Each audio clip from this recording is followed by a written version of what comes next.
नमस्कार दोस्तों। आज की क्लास में नेक्स्ट लेसन हम शुरू कर रहे हैं संसद, लोकसभा और राज्यसभा। इस लेसन में हम हमारे देश की विधायिका संसद और इसके दोनों सदनों लोकसभा और राज्यसभा तथा इन दोनों के कार्यों के बारे में विस्तार से अध्ययन करेंगे।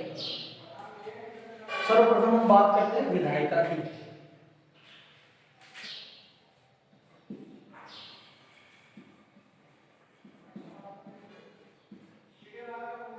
सरकार के जो तीन प्रमुख अंग होते हैं, विधायिका, कार्यपालिका और न्यायपालिका, उनमें पहला अंग है विधायिका, जिसका प्रमुख कार्य है कानून निर्माण।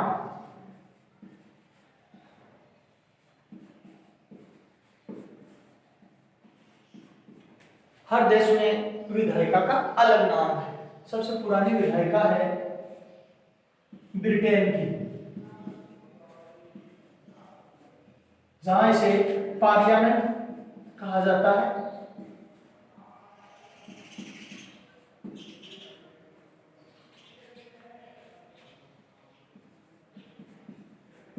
अमेरिका की विधायिका को कहा जाता है कांग्रेस।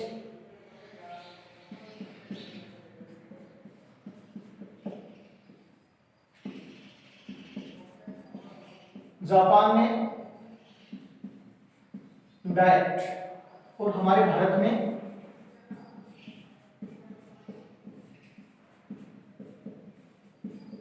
विधायिका को संसद कहा जाता है। जानकारी के लिए आपको बता दूं कि ब्रिटेन की जो पार्लियामेंट है, ये विश्व की संसदों की विधायिकाओं की जननी है। सर्वाधिक पुरानी संसद है ब्रिटेन की पार्लियामेंट, और इसी को आधार बनाते हुए हमारे भारत की संसद का निर्माण किया गया है। जो संवैधानिक प्रावधान है वो देख लीजिए। अनुच्छेद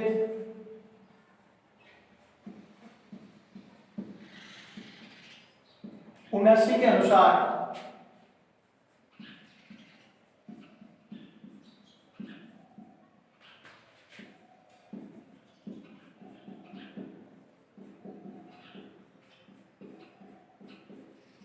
देश की एक संसद होगी, जिसका निर्माण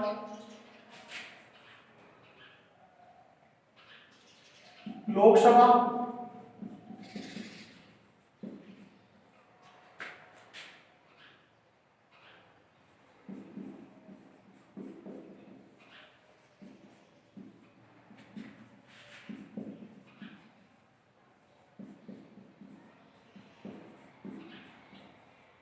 और लोकसभा, राज्यसभा और राष्ट्रपति से मिलकर होगा।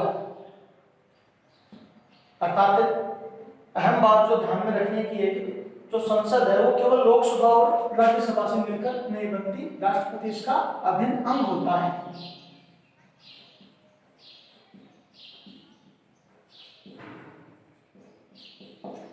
अनुच्छेद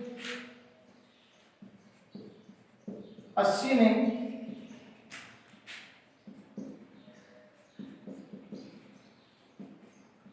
राज्यसभा का गठन, और अनुच्छेद 81 में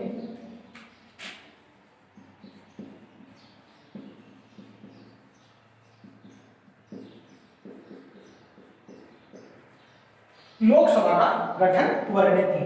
एक सरल सूत्र से इन तीनों को आप याद रख सकते हैं।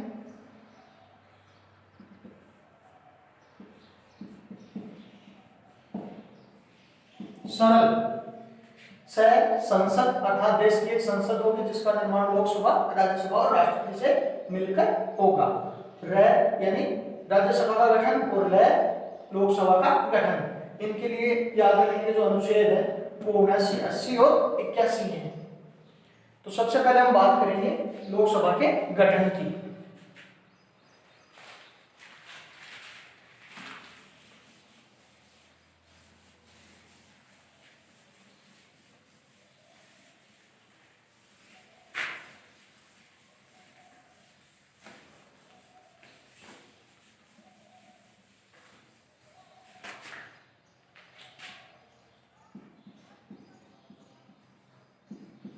लोकसभा, इसे निम्न सदन,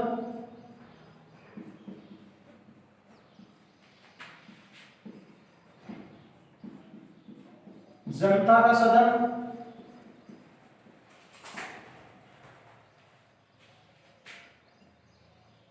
और प्रथम सदन भी कहा जाता है। हर देश का जो प्रथम सदन है उसके अलग नाम है। जैसे ब्रिटेन में हाउस ऑफ कॉमन्स, अमेरिका में प्रतिनिधि सभा, इसी प्रकार से हमारे भारत में है लोकसभा। सबसे पहले लोकसभा की सदस्य संख्या,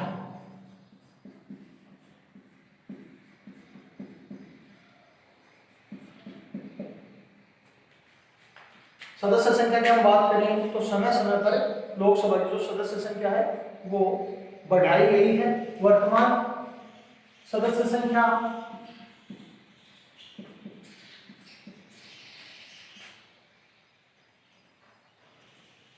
545 है इसकी, जिनमें 543 निर्वाचित और 2 मनोनीत। ये जो 2 मनोनीत हैं ये एंग्लो इंडियन समुदाय से देश का राष्ट्रपति मनोनीत करता है।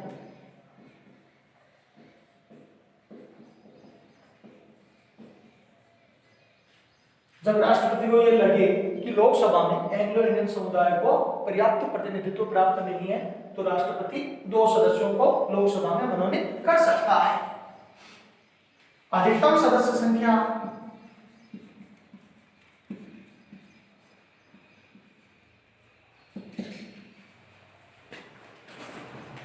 552,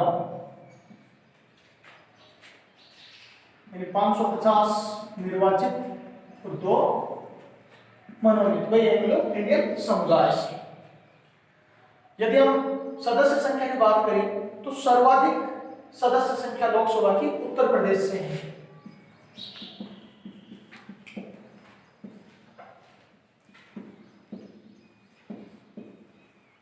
अस्सी।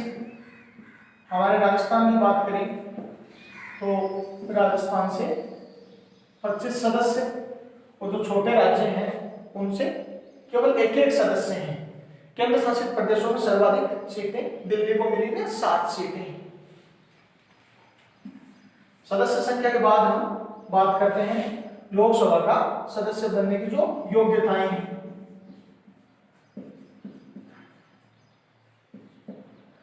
पहली जो योग्यता है वो है भारत का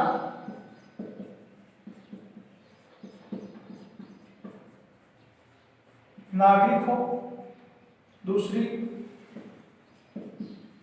आयु 25 वर्ष से कम न हो,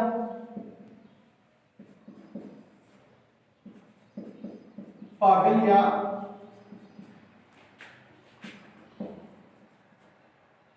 दिवालिया घोषित न हो। इनमें आवश्यकता अनुसार नियम बना के स्थिति बदली भी जा सकती है। जो आपराधिक रिकॉर्ड का व्यक्ति है, लंबा आपराधिक रिकॉर्ड है, उसके चुनाव लड़ने पर लोकसभा सदस्य बनने पे रोक लगाई जा सकती है। जिन स्थितियों में लोकसभा की सदस्य संख्या चली जाती है वो देख लीजिए कौन कौन सी कंडीशन है। योगी अयोग्यताएं किन स्थितियों में चली जाती हैं? यदि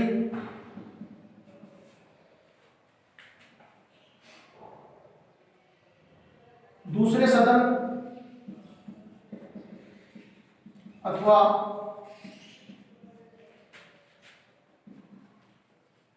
राज्य विधानमंडल के किसी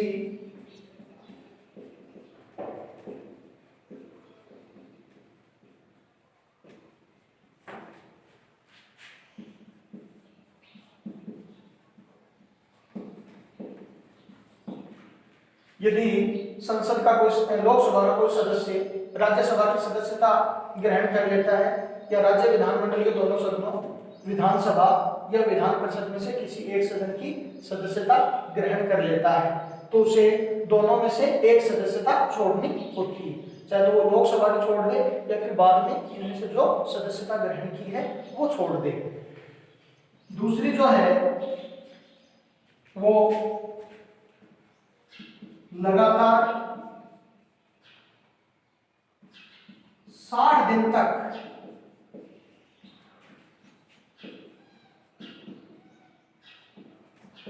बिना अनुमति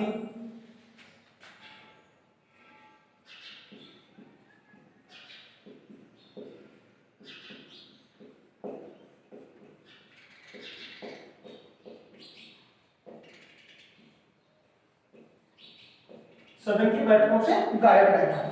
यदि लोकसभा का कोई सदस्य कंटिन्यू 60 दिन तक बिना अनुमति के लोकसभा की बैठकों से गायब रहता है या हिस्सा नहीं लेता है कार्यवाही में तो उसकी सदस्यता रद्द कर दी जा सकती है। तीसरी स्थिति है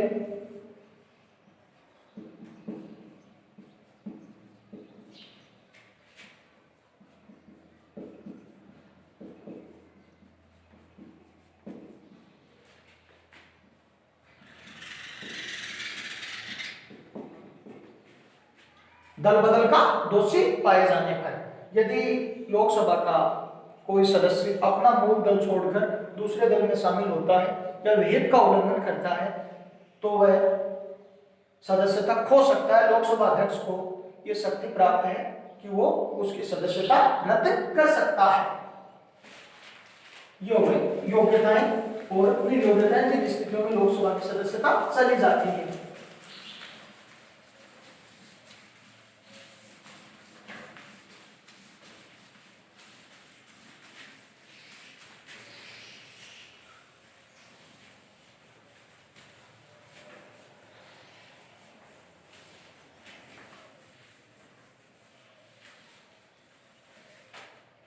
अब हम बात करते हैं लोकसभा के सदस्यों के चुनाव और मनोनयन की।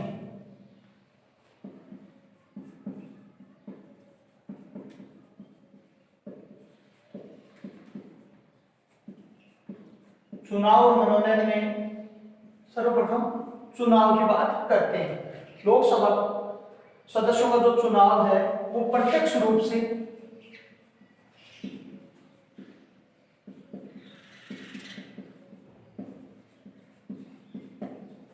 जनता द्वारा होता है। पूरे देश को 543 लोकसभा क्षेत्रों में बांट दिया जाता है। एक क्षेत्र से कितने भी सदस्य चुनाव लड़ सकते हैं लेकिन जीतता वही है जो सर्वाधिक मत प्राप्त करता है। इसमें जो विधि काम में ली जाती है वो है गुप्त मतदान विधि।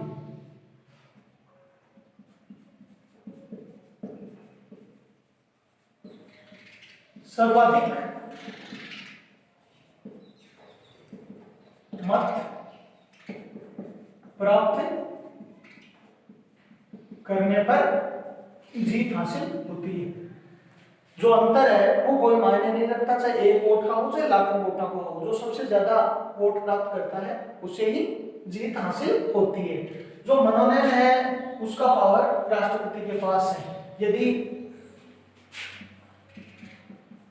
राष्ट्रपति को लगे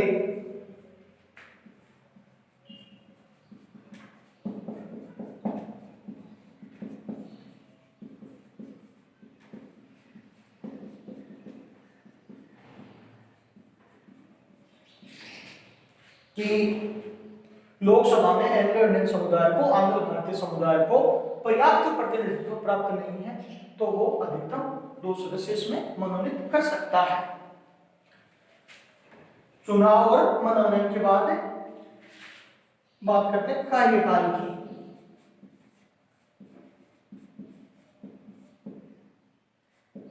जो कार्यकाल है लोकसभा का वो सामान्यतः 5 वर्ष होता है अपनी पहली बैठक से, लेकिन रियल में ये अनिश्चित होता है, इसे कभी भी भंग किया जा सकता है।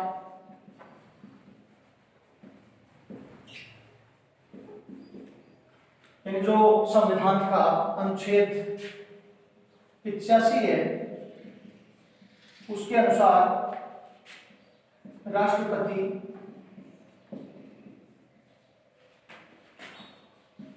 लोकसभा को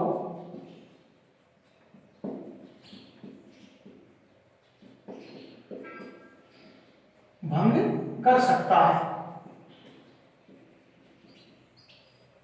सामान्यतः राष्ट्रपति प्रधानमंत्री की सलाह पर ही लोकसभा को भंग करता है, लेकिन यदि प्रधानमंत्री अपना बहुमत खो देता है और कोई भी दल या दलों का गठबंधन सरकार चलाने की स्थिति में नहीं रहता, उस कंडीशन में राष्ट्रपति बिना प्रधानमंत्री की सलाह के भी लोकसभा को भंग कर सकता है।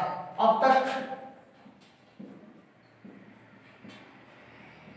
9 बार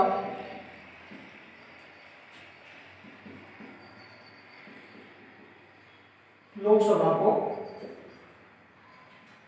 समय से पूर्व भंग किया जा चुका है।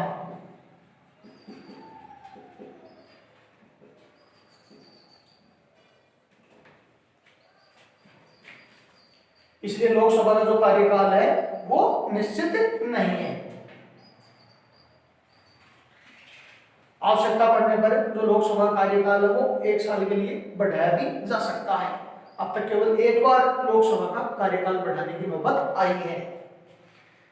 कार्यकाल के बाद हम बात करते हैं शपथ की।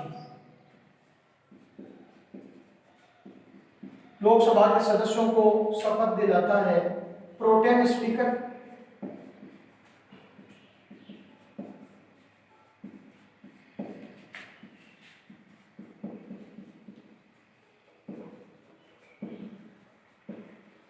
अंतरिम अध्यक्ष, जब नई लोकसभा बैठती है तो कोई अध्यक्ष का निर्धारण नहीं होता पहले से, इसलिए एक वरिष्ठ सदस्य को राष्ट्रपति नामित करता है प्रोटेम स्पीकर के लिए। उसकी ये जिम्मेदारी होती है कि वो सदस्यों को शपथ दिलाए। शपथ दिलाने के बाद वो अपनी सामान्य स्थिति में आ जाता है। शपथ के बाद पदाधिकारी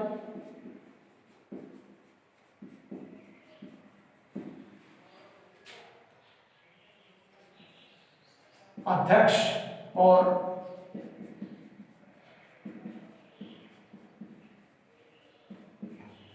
उपाध्यक्ष, जो लोकसभा के सदस्य होते हैं वो अपने में से एक को अध्यक्ष और दूसरे को उपाध्यक्ष चुनते हैं। सदस्य बहुमत द्वारा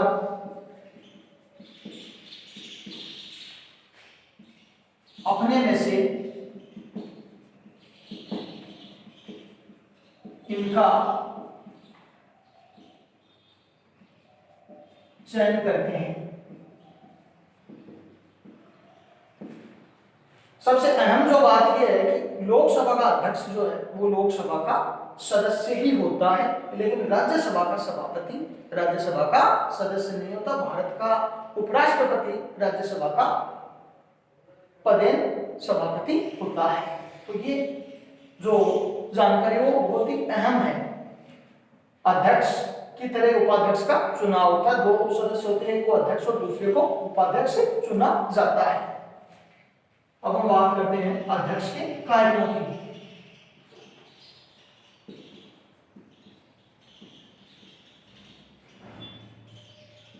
लोकसभा अध्यक्ष के जो कार्य हैं बहुत ही अहम है। वह लोकसभा की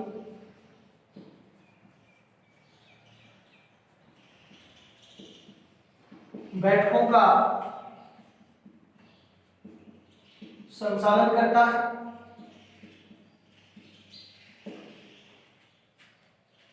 जो कार्यवाही है उसको नियंत्रित करता है। अमर्यादित या असंसदीय अशोभनीय जो शब्द हैं उनको वो लोकसभा की कार्यवाही से निकाल सकता है। कोई विधेयक धन विधेयक है या नहीं, इस बात का निर्धारण भी लोकसभा अध्यक्ष ही करता है।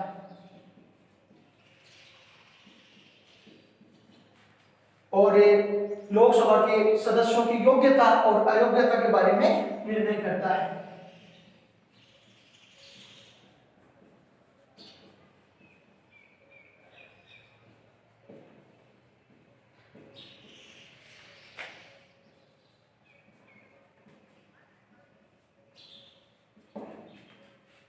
मान लो कोई सदस्य दल बदल का दोषी पाया जाता है तो लोकसभा अध्यक्ष उसकी सदस्यता रद्द कर सकता है। ये पावर लोकसभा अध्यक्ष के पास है। लोकसभा अध्यक्ष लोकसभा की बैठक को सामान्यतः स्थगित कर सकता है, लेकिन सत्रावसान नहीं कर सकता। सत्र आरंभ करने और सत्रावसान करने की जो शक्ति है वो अनुच्छेद 85 के अनुसार केवल भारत के राष्ट्रपति के पास है, लोकसभा अध्यक्ष या राज्यसभा के सभापति के पास नहीं है। ये केवल बैठक को कुछ समय के लिए स्थगित कर सकते हैं, लेकिन सत्रावसान नहीं कर सकते हैं। अब है कोरम या गणपूर्ति, यानी लोकसभा की बैठक चलने के लिए कुल सदस्यों का 10%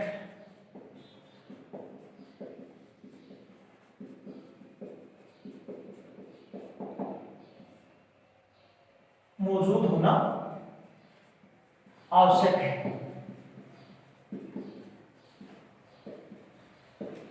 ये अहम बात है। यदि 10% से कम सदस्य मौजूद हैं तो लोकसभा अध्यक्ष जो है वो कोरम की गिनती बजाएगा। स्थिति 10% से कम की आएगी तो वो लोकसभा की बैठक को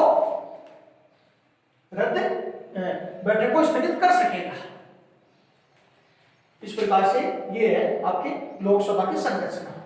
अगली क्लास में हम पढ़ेंगे राज्यसभा की संरचना।